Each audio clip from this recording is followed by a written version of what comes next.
আমরা যেকোনো application Google Play store দিয়ে আপডেট করি। ইউটিউব, ফেসবুক, মেসেঞ্জার আরো অনেক অ্যাপ্লিকেশন আছে যেগুলো আমরা গুগল প্লে স্টোর দিয়ে আপডেট করি। কখনো গুগল প্লে স্টোর আপডেট করছেন? যারা জানেন না কিভাবে গুগল প্লে স্টোর আপডেট করতে হয়, এই ভিডিওটা তাদের জন্য। যারা জানেন তারা ভিডিওটা স্কিপ করতে পারেন, চাইলে দেখতেও পারেন। গুগল প্লে স্টোর আপডেট করার জন্য দুইটা উপায় আছে। গুগল ক্রোম ব্রাউজার দিয়েও আপডেট করা যায়, গুগল প্লে স্টোর দিয়েও আপডেট করা যায়।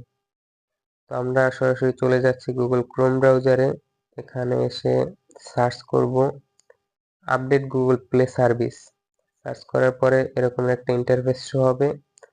এখানে দেখতে পাচ্ছেন গুগল প্লে সার্ভিস নামে একটা অপশন আছে, এখানে একটা ক্লিক করে দিব।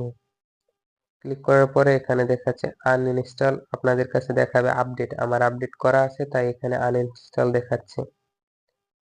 তো আপনারা এখান থেকে আপডেট করে নেবেন।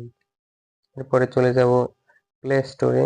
প্লে স্টোরে এসে প্রোফাইল আইকনে ক্লিক করে নিচের দিকে দেখতে পাচ্ছেন সেটিংস নামে একটা অপশন আছে, এই সেটিংস এর উপরে একটা ক্লিক করে দিব।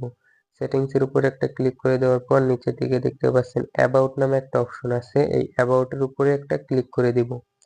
অ্যাবাউট এর উপরে ক্লিক করার পরে নিচের দিকে চলে আসবেন, এখানে দেখতে পাচ্ছেন আপডেট প্লে স্টোর, এখানে একটা ক্লিক করে দিবেন। এখানে ক্লিক করার পরে আপনাদের কাছে আপডেট লেখা শো হবে, আমার কাছে গোইট লেখা শো হচ্ছে। এখানে লেখা দেখুন Google Play Store is up to date. আমার গুগল প্লে স্টোর আপডেট করা আছে তাই এটা লেখা শো হচ্ছে। আপনাদের কাছে আপডেট লেখা শো হবে।